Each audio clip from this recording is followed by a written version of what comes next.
Tip langsai hutang dengan emas. Siapa yang letakkan matlamat untuk langsaikan hutang boleh letakkan target dapatkan gold bar 50 gram seperti ini. Gold bar 50 gram hari ini berharga sekitar RM29,000.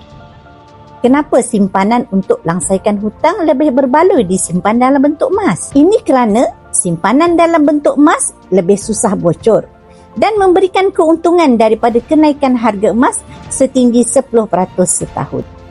Kelebihan kedua, emas ini spread value-nya lebih rendah, iaitu hanya 7.5% untuk gold bar 50 gram ini.